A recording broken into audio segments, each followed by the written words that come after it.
Hello everyone, welcome to my YouTube channel. So students, today we are going to study about synthetic fibers and plastics from NCERT book class 8 part 2. So students, we all know that about what is synthetic fiber. Today we are going to study about plastic. What is plastic? We all are familiar with plastic. Plastic के काफ़ी सारे usage है और daily life में हम plastic को कई जगह देखते हैं. तो प्लास्टिक के बारे में हम आज डिटेल में डिस्कस करेंगे. तो प्लास्टिक जो है वो कई सारे आर्टिकल्स में हमको मिलती है हमारे एवरीडे के यूजेस में. इसका हम लिस्ट भी बना सकते हैं कि कहाँ कहाँ हम प्लास्टिक को देखते हैं. प्लास्टिक जो है एक वो पॉलीमर है. आपको पॉलीमर ऑलरेडी मैंने स्टडी कराया था. पॉलीमर मतलब होता है पोली एंड मर, टू वर्ड्स का ग्रीक वर्ड्स का मिक्सचर है. पोली मीन्स होता है मैनी एंड मर मतलब होता है यूनिट. तो दो कई सारे यूनिट्स का कलेक्शन जो होता है वो होता है पॉलीमर. ये एक सिंथेटिक फाइबर है. तो आपको क्लियर हो गया होगा कि जो प्लास्टिक है आपका वो क्या है, एक सिंथेटिक फाइबर है. और जो सिंथेटिक फाइबर होता है वो क्या है, पॉलीमर. इट मीन्स प्लास्टिक भी क्या होगा, पॉलीमर होगा. अब जो इसका अरेंजमेंट होता है वो कई टाइप से होता है. उसके जो दो टाइप है वो है एक लीनियर अरेंजमेंट, दूसरा होता है क्रॉस लिंक्ड अरेंजमेंट. तो आप फिगर देख रहे होंगे कि जो लीनियर अरेंजमेंट है प्लास्टिक का वो किस टाइप से होता है, एक लाइन में. देखो ये बॉक्सेस दिखाई दे रहा है आपको, ये लाइन में है. तो ये लीनियर अरेंजमेंट है. इसके बाद आता है क्रॉस लिंक्ड अरेंजमेंट. ऊपर नीचे से अरेंजमेंट जो होता है वो क्रॉस लिंक्ड है. देखो आपको डायग्राम में दिख रहा है क्रॉस लिंक्ड अरेंजमेंट. इस टाइप का जो बॉक्सेस का अरेंजमेंट है वो क्या है, क्रॉस लिंक अरेंजमेंट. तो आपको क्लियर हो गया होगा कि जो प्लास्टिक है उसका अरेंजमेंट दो टाइप से है, लीनियर और क्रॉस लिंक्ड. प्लास्टिक जो है वो कई किसी भी शेप में पॉसिबल है उसको डालना. किसी भी साइज़ में हमको मिल सकता है. देखो बकेट छोटा भी हो सकता है, बड़ा भी हो सकता है.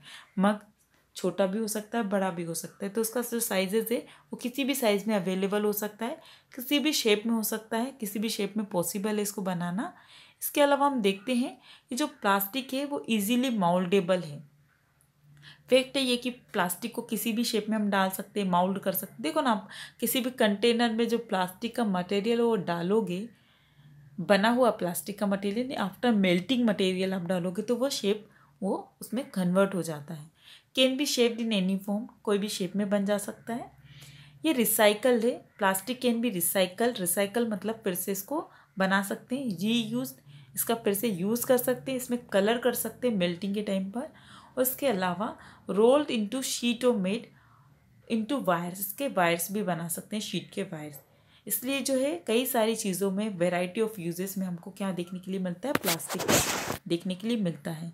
अब ये प्लास्टिक का जो कलरिंग है, रीयूज है, रिसाइकल आफ्टर मेल्टिंग ही किया जा सकता है. विदाउट मेल्ट हम इसको नहीं कर सकते. ये सारे प्लास्टिक की चीज़ें ही है. देखो ये बच्चों का जो टॉय है, इसके अलावा ये ग्लास है, इसके बाद आप ये चेयर देख रहे हो, ये बकेट दिख रही है, सब प्लास्टिक का ही तो बना हुआ है. अब जो प्लास्टिक है इसका एक और हमको देखना है, पॉलीइथेन. पॉलीइथेन इसका एग्जाम्पल है प्लास्टिक का जो दो वर्ड से मिलकर बना है, poly plus ethane. Poly plus ethane जो होता है वो कहाँ यूज़ होता है, प्लास्टिक बैग्स बनाने के लिए यूज़ होता है. तो ये आप इम्पोर्टेंट है. जो पॉलीइथेन है वो क्या है, प्लास्टिक का एक एग्जाम्पल है जो कि किससे मिलकर, जो किसको बनाने के काम आता है, बैग्स को, प्लास्टिक बैग्स को बनाने में इसको काम में लिया जाता है.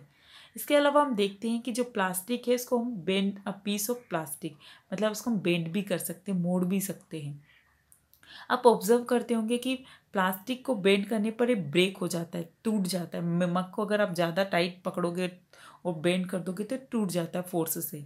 इसके अलावा हॉट वाटर से या प्लास्टिक बोतल के इसके कनेक्शन में लाओगे तो डिफॉर्म्ड हो जाता है. आप प्लास्टिक की बोतल में गर्म पानी भरकर देखना, वो पूरी तरीके से चेंज हो जाती है, पूरी पिघल जाएगी या फिर उसका शेप है ना चेंज हो जाएगा. जल्दी से आप अगर पानी निकाल दोगे तो वो क्या हो जाएगा, चेंज हो जाएगा. जो हम प्लास्टिक को हीटिंग एंड इसको डिफॉर्म करते हैं, बेंड करते हैं इसको, तो इसको बोलते हैं थर्मोप्लास्टिक. इसका जो नेम हो जाता है वो क्या हो जाता है, थर्मोप्लास्टिक क्या हो जाता है, क्योंकि थर्मो मतलब होता है एनर्जी, मतलब वो वार्म एनर्जी, उसके कांटेक्ट में आकर ये कैसे.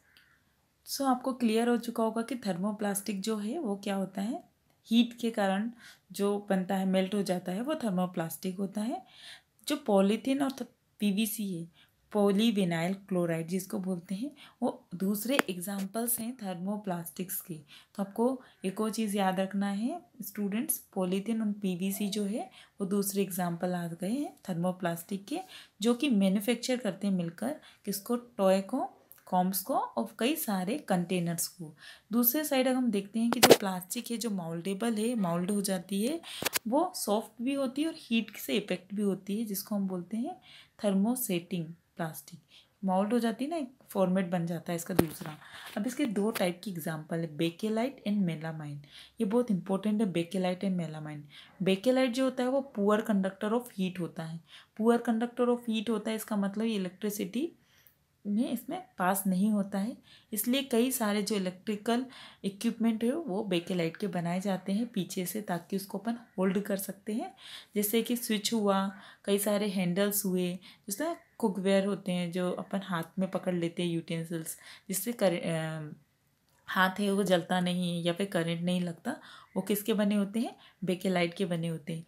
और जो मेलामाइन होता है वो वर्सेटाइल होता है मटेरियल, ये रेजिस्ट करता है फायर को और टॉलरेट भी कर लेता है, मतलब फायर का इसमें ज़्यादा इफेक्ट नहीं होता, हीट का नहीं होता, अदर देन प्लास्टिक, मतलब बाकी प्लास्टिक से मेलामाइन में ज़्यादा इफेक्ट नहीं होता।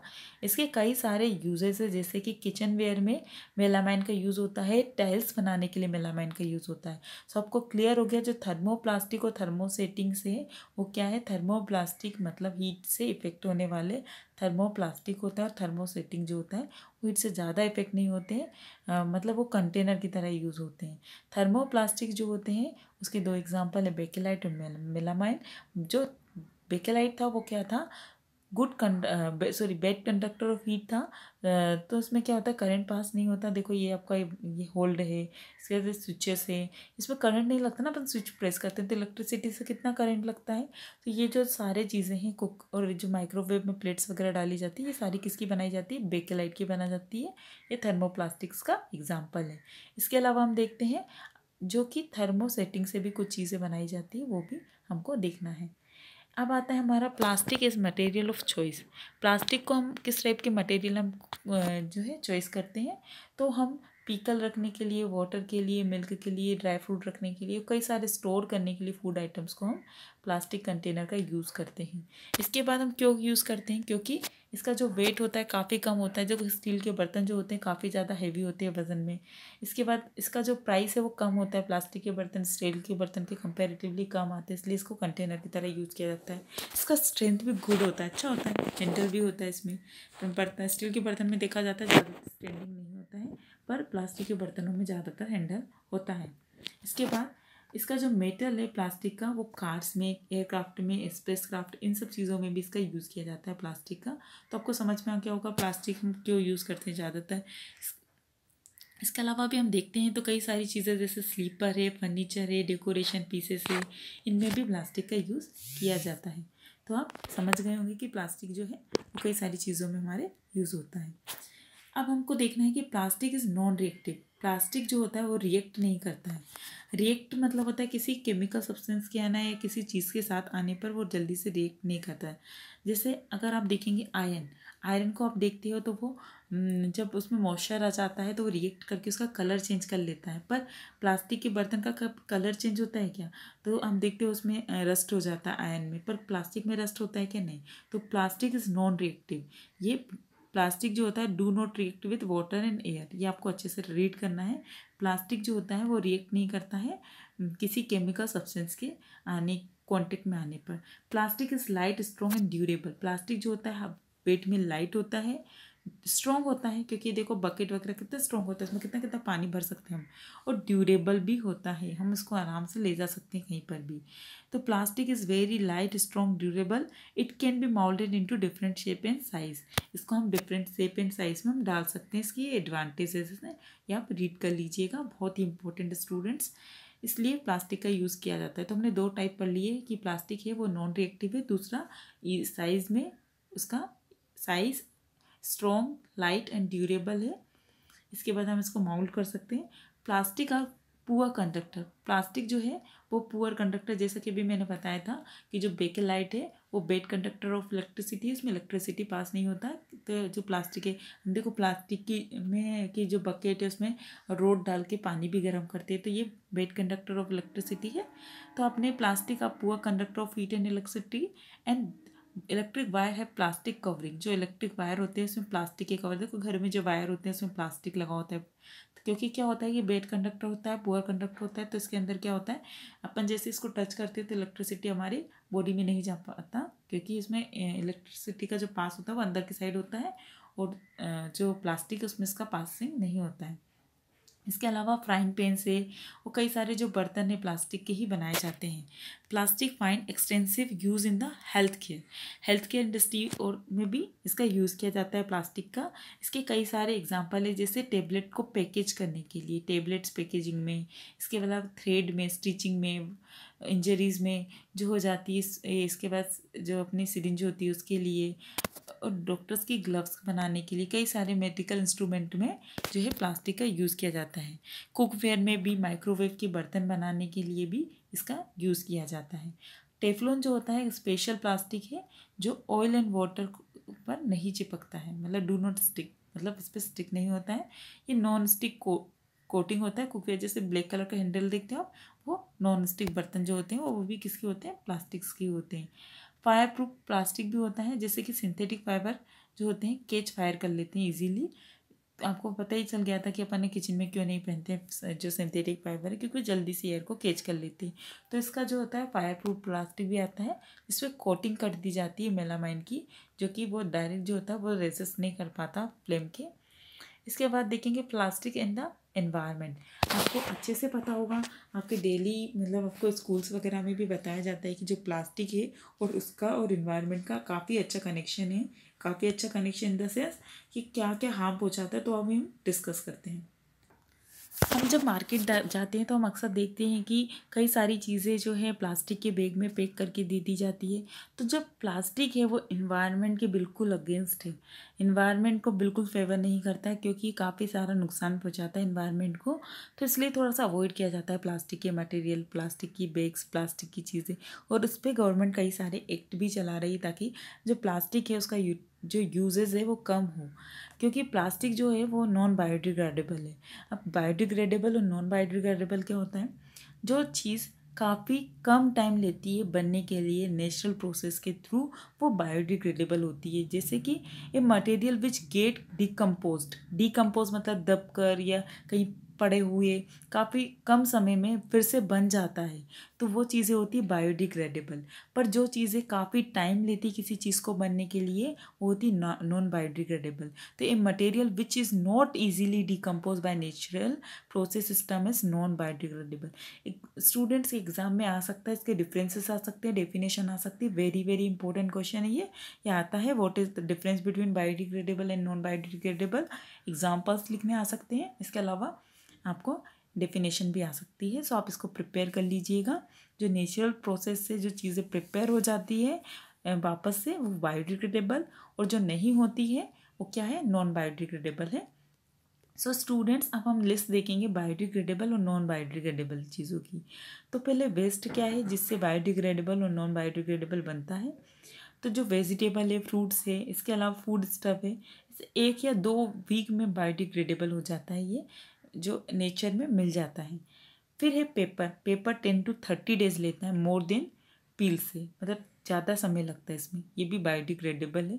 कॉटन क्लॉथ ये भी बायोडिग्रेडेबल है। वुड ये भी बायोडिग्रेडेबल है। वूलन क्लॉथ जो होता है वो 1 साल लेता है पूरा बायोडिग्रेडेबल होने के लिए। टिन, एल्युमिनियम एंड अदर जो मेटल होते हैं उसको 100 to 500 ईयर्स लगते हैं नॉन बायोडिग्रेडेबल है, ये काफ़ी टाइम लगता है, तो ये फिर भी नहीं हो पाते, इसलिए नॉन बायोडिग्रेडेबल जिनको काफ़ी ज़्यादा टाइम लगता है। और प्लास्टिक बैग उसको तो पता नहीं कितने साल लग जाते हैं, सेवरल ईयर्स, इसलिए ये भी नॉन बायोडिग्रेडेबल। इसलिए जो प्लास्टिक बैग है इन्वायरमेंट के लिए बहुत ज़्यादा हार्मफुल है, इसलिए प्लास्टिक बैग का यूज़ जो है कम से कम करने के लिए बोला जाता है। जो अवॉइड करना चाहिए प्लास्टिक बैग्स को जितना हो सके, क्योंकि इन्वायरमेंट को काफ़ी ज़्यादा नुकसान पहुंचाता है। इसकी जगह हमको जूट के शॉपिंग बैग में जूट और कॉटन के बैग्स यूज़ करना चाहिए, क्योंकि डिस्पोजेबल तो होते हैं, साथ में इनको ये बायोडिग्रेडेबल हो जाते हैं जूट और कॉटन, जबकि हमारा प्लास्टिक है वो नॉन बायोडिग्रेडेबल होता है। इसके अलावा गवर्नमेंट जो है फोर वर्ड्स चला रही है, जो है 4R प्रिंसिपल। 4R प्रिंसिपल क्या आता है? Reduce, reuse, recycle and recover. Reduce मतलब होता है फिर से रिड्यूस करना, मतलब फिर से बनाना। रीयूज़ मतलब फिर से यूज़ करना। रिसाइकल मतलब फिर से साइकिलिंग में लाना। रिकवर मतलब उसको फिर से कवर करना, किस टाइप से बनाया जाता है। तो एज अ रिस्पॉन्सिबल सिटीज़न हमको भी ये 4R प्रिंसिपल को फॉलो करना चाहिए, ताकि हमारे इन्वायरमेंट को कोई भी टाइप का हार्म ना हो। और इसके अलावा हम देखते हैं गार्बेज जो होता है, जैसे वेजिटेबल का वेस्ट है, या हमको पानी जो हम प्लांट्स वगैरह में डालते हैं, वो प्लांट्स हमें पानी डालने वाला कौन सा होना चाहिए? वेस्ट वाटर का यूज़ करना चाहिए, जिससे हमारे इन्वायरमेंट में जो वाटर है उसका जो कमी आ रहा वो ना हो। क्योंकि आज घरों में काफ़ी लोग जो हैं काफ़ी ज़्यादा पानी का वेस्टेज करते हैं, तो पानी तो हमको वो भी क्लीन हो जाता है, तो वही पानी यूज़ करना चाहिए। इसके अलावा प्लास्टिक का जितना कम हो सके, प्लास्टिक बैग्स वगैरह का कम से कम यूज़ करना चाहिए।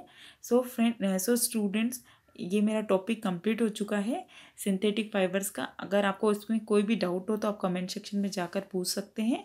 वो इससे रिलेटेड अगर आपको क्वेश्चन आंसर में कोई डाउट है तो वो भी आप पूछ सकते हैं। अगर आपको मेरा वीडियो अच्छा लगे तो प्लीज़ लाइक एंड सब्सक्राइब करना ना भूलिए, और मैं आपके सामने जल्दी से जल्दी इसके नोटिफिकेशन लेकर आती हूँ।